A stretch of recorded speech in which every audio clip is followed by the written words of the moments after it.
Hello everyone! Dito tayo ngayon sa Pengline Restaurant sa Quezon City.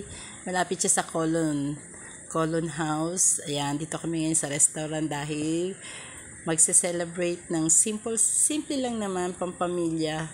Birthday kasi ng aking biyenan. Pero 79 pa lang naman siya. Pinaghanda siya ng konti ng kanyang anak. Sabi kumain na lang daw sa restaurant para hindi mapagod. Pero puro kamag-anak lang yan actually. 5 mesa kami dyan. Mas mahirap daw pag sa bahay dahil mga matatanda na, senior na. Kaya kumain na lang kami sa labas. For family lang po. Ang dami ng pamilya ng biyenan ko. Umabot ng 50 plus. Konti lang naman ang bisita dyan, 10 mga bisita niya.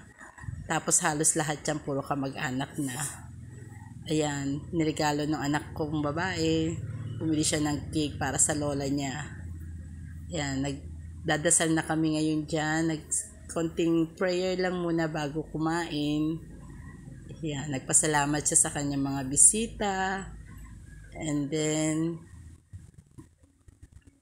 ayan, nagwi-wish na po siya dyan na sana bigyan pa siya ng magandang pangangatawan para makita pa niya yung mga apo niya.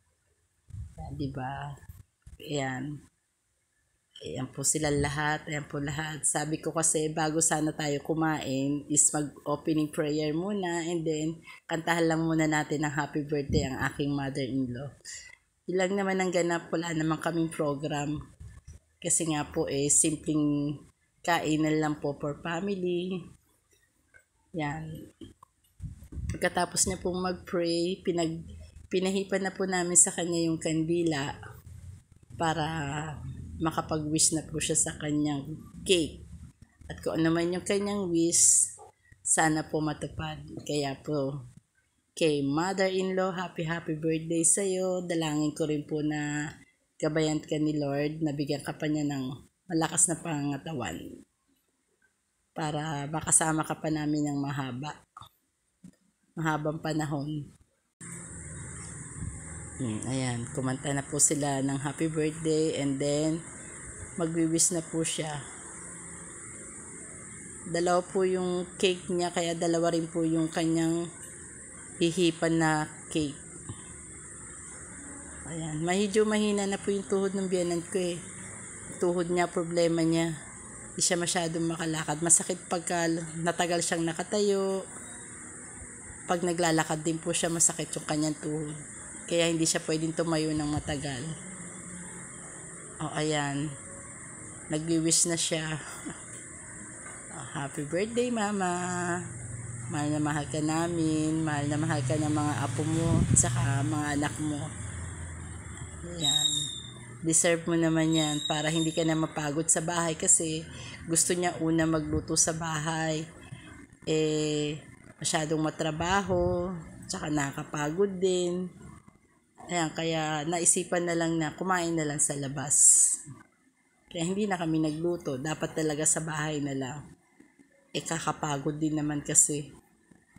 Mabuti na lang may isang asyang anak na sinagot yung pagkain namin sa restaurant. Ayan. Kaya natuloy kami sa restaurant. Yun nga lang, lumuwas pa kami. Punta pa kami sa Quezon City.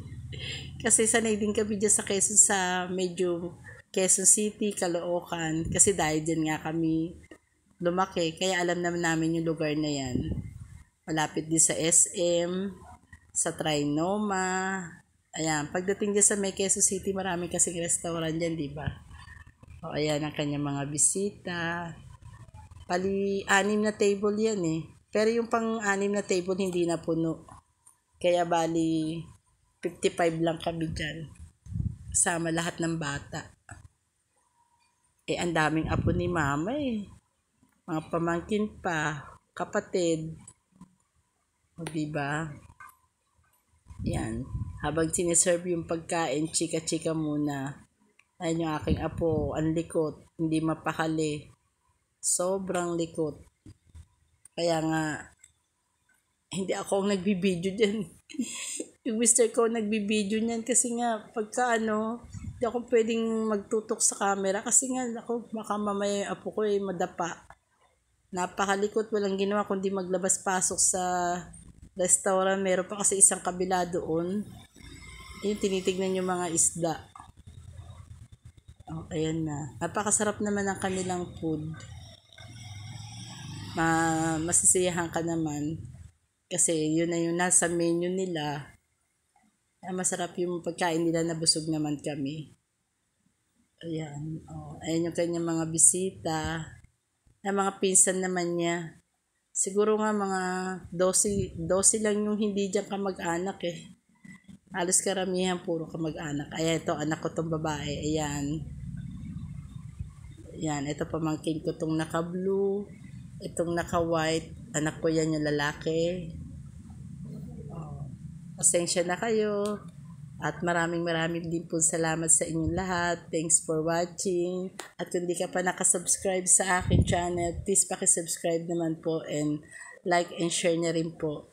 Thank you po. Shout out na lang po sa lahat ng aking mga Team Survivor at sa lahat ng aking mga viewers at sa mga hindi ko rin viewers. Maraming salamat po sa kanyang panonood and thanks sa inyong lahat. Bye-bye. See you on next vlog.